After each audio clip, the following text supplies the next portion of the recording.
दोस्तों कहते हैं प्यार वो होता है जो सभी हालातों में हमारे साथ होता है। अगर प्यार होता है तो हमारी जिंदगी बदल जाती है। दोस्तों आज की इस वीडियो में हम आपको महाभारत काल के एक ऐसे ही प्रेमी के बदले की भावना की कहानी बताने वाले हैं, जिसके बारे में यकीनन 10% लोगों को ही पता होगा।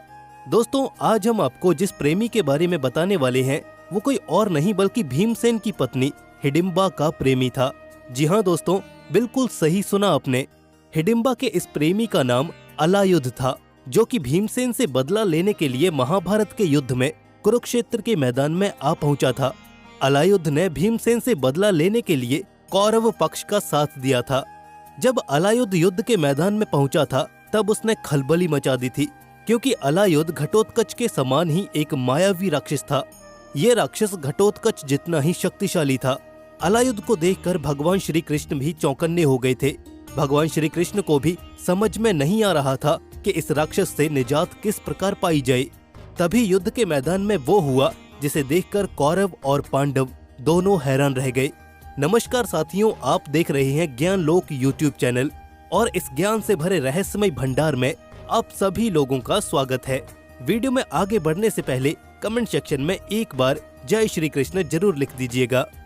दोस्तों ये कहानी भीमसेन और हिडिंबा के मिलने से पहले की है। ये तो हम सभी जानते हैं कि हिडिंबा का एक बड़ा भाई हिडिंब भी था, जो कि पूरे कबीले का मुखिया था। हिडिंबा के बड़े भाई यानी कि हिडिंब का बहुत ही खास मित्र था अलायुध। हिडिंब और अलायुध बचपन से ही साथ में रहा करते थे। दोनों अपनी मायावी शक्तियों में काफी ज्यादा कुशल थे। हिडिंब और अलायुध अपने अपने कबीले के मुखिया भी थे। दोनों अपने अपने कबीलों पर शासन किया करते थे। लेकिन अलायुध ने जब हिडिंबा को देखा तो वो उस पर मोहित हो गया था। अलायुध हिडिंबा को आकर्षित करने के लिए काफी सारी रणनीतियां अपनाया करता था, लेकिन हिडिंबा अलायुध को बिल्कुल भी पसंद नहीं करती थी, क्योंकि नियति का विधान पहले से ही लिखा जा चुका था कि हिडिंबा की शादी भीमसेन के साथ ही होनी थी। जब अलायुध की सारी रणनीतियां असफल हो गईं और हिडिंबा ने अलायुध को अपनाने से मना कर दिया, तब अंत में अलायुध ने अपने मन की बात अपने मित्र यानी कि हिडिंबा के बड़े भाई हिडिंब को बता दी। अलायुध हिडिंब से बोला कि वो उसकी बहन यानी कि हिडिंबा से सच्चा प्रेम करता है और वो हिडिंबा से विवाह भी करना चाहता है। ये सुनकर हिडिंब काफी ज्यादा प्रसन्न हो गया। हिडिंब ने कहा, अति शीघ्र हम तुम्हारी शादी अपनी बहन से करवा देंगे। अपने मित्र हिडिंब की इस बात को सुनकर अलायुध खुशी से प्रसन्न हो उठा और अलायुध ने अपना आधा कबीला हिडिंब को देने का वादा भी कर डाला। अलायुध के माता पिता किसी कार्य से लंका जा रहे थे, जिसकी वजह से अलायुध उन्हें लेने के लिए लंका चला गया था। उधर दूसरी तरफ हिडिंब का अत्याचार हिडिंबा पर काफी ज्यादा बढ़ गया था। हिडिंब ने अपनी बहन हिडिंबा से कहा कि तुम्हें मेरे परम मित्र अलायुध से विवाह करना पड़ेगा, लेकिन हिडिंबा ने अलायुध से विवाह करने के लिए मना कर दिया था, जिसकी वजह से हिडिंब हिडिंबा को पीटने तक लग गया था। दोस्तों एक बात और थी कि हिडिंब एक राक्षस था और उसे प्रतिदिन किसी न किसी मनुष्य को खाने की इच्छा लगी रहती थी। हिडिंब के खाने का प्रबंध हिडिंबा किया करती थी।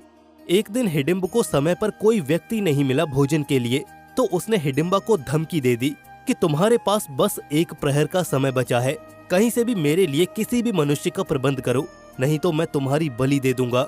ये सुनकर हिडिंबा ने सोचा कि उसके पास सही मौका है अपने भाई के चंगुल से बचकर भागने का, और हिडिंबा मौके की तलाश में वहां से काफी दूर निकल आई थी। हिडिंबा भोजन की तलाश के बहाने दूसरे गांव तक पहुंच गई थी, जहां पर एक कुटिया में हिडिंबा को भीमसेन, कुंती समेत अन्य 5 पांडव सोते हुए मिले।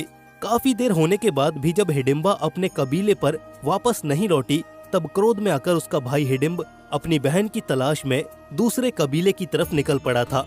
वहां पर उसने एक सुंदर युवती को देखा। वो सुंदर युवती कोई और नहीं बल्कि हिडिंबा ही थी, जिसने अपनी माया से अपना भेष बदल रखा था, लेकिन हिडिंब ने उसे पहचान लिया था। उसके बाद भीमसेन और हिडिंब के बीच एक बहुत बड़ा और घमासान युद्ध छिड़ जाता है। इस युद्ध में भीमसेन हिडिंब को परास्त कर देता है। इसके बाद भीम और हिडिंबा का विवाह हो जाता है। दोनों के मिलन से एक मायावी राक्षस पुत्र घटोत्कच का जन्म भी होता है। घटोत्कच काफी ज्यादा मायावी था। वो अपनी इच्छा से अपने आकार को घटा या बढ़ा सकता था, लेकिन कहानी तो अभी शुरू ही हुई थी। जब हिडिंबा का प्रेमी यानी कि अलायुध अपने माता पिता को लेकर वापस आता है, तब उसे भीमसेन और हिडिंबा के विवाह के बारे में पता चलता है। विवाह तक तो ठीक था। जब उसे ये पता चला कि दोनों के मिलन से एक मायावी पुत्र का जन्म भी हो चुका है तो ये सुनकर अलायुध के क्रोध की कोई सीमा नहीं रही। अलायुध मन ही मन भीम के प्राण लेने को उतारू हो गया था। अलायुध 2 कारणों से भीमसेन से नफरत करने लगा था। पहला कारण तो आप लोग समझ ही गए होंगे कि भीम ने उसके बचपन की प्रेमिका से विवाह कर लिया था, और दूसरा कारण भीमसेन ने उसके परम मित्र हिडिंब का वध कर दिया था, जिस वजह से अलायुध काफी ज्यादा दुखी था। अलायुध मन ही मन मौके की तलाश करने लगा कि किसी भी तरह से वो भीम को परास्त कर दे। इधर हिडिंब के मरने के बाद पूरे कबीले की मुखिया हिडिंबा हो गई थी। एक दिन किसी कार्यवश हिडिंबा को दूसरे कबीले में जाना पड़ गया था। हिडिंबा की अनुपस्थिति में घटोत्कच कबीले को संभाल रहा था। घटोत्कच कभी कभार कबीले के लोगों में उनका हालचाल पूछने जाया करता था। एक बार अलायुध भी उस कबीले में घटोत्कच से मिलने आया था। उसने घटोत्कच को भड़काने का काफी प्रयास किया था। अलायुध ने घटोत्कच से कहा कि उसका पिता राक्षस नहीं बल्कि एक इंसान है, इसलिए वो उसका वध कर दे, किंतु घटोत्कच ने ऐसा करने से मना कर दिया। असल में दोस्तों, घटोत्कच भले ही राक्षस प्रजाति का था, किंतु हिडिंबा ने घटोत्कच को अच्छे संस्कार दिए थे। घटोत्कच को धर्म और अधर्म का भली भांति ज्ञान था, इसलिए घटोत्कच ने अपने जीवन में कोई भी गलत कार्य नहीं किया था। घटोत्कच के मना करने के बाद अलायुध निराश होकर वहां से लौट गया। इसके बाद अलायुध दिन प्रतिदिन बदले की भावना लेकर मौके की तलाश करता रहा था। उसे हिडिंबा के न मिलने की तड़प काफी ज्यादा तड़पा रही थी। तभी अलायुध को महाभारत के युद्ध के बारे में पता चला। इस युद्ध के बारे में जानकर अलायुध की खुशी का कोई ठिकाना नहीं रहा था। अलायुध ने मन ही मन सोचा कि भीम से बदला लेने का ये सही समय आ चुका है। वो भीम के विपक्षियों का समर्थन करेगा और भीम से युद्ध करके अपना बदला भी पूरा करेगा। अलायुध ने मन ही मन सोचा कि वो भीम का वध करके हिडिंबा से जबरन विवाह कर लेगा। इसके बाद अलायुध दुर्योधन से जाकर मिला और उसने अपने मन की सारी बात दुर्योधन को बता दी, जिसके बाद दुर्योधन ने युद्ध लड़ने के लिए अलायुध को अपनी सेना में शामिल कर लिया था। दुर्योधन भी मन ही मन काफी ज्यादा खुश था। दुर्योधन अपनी जीत की खुशी पहले ही मनाने लग गया था। असल में दुर्योधन ये सोचने लगा कि अलायुध एक मायावी राक्षस है जो कि आसानी से भीम को मार सकता है।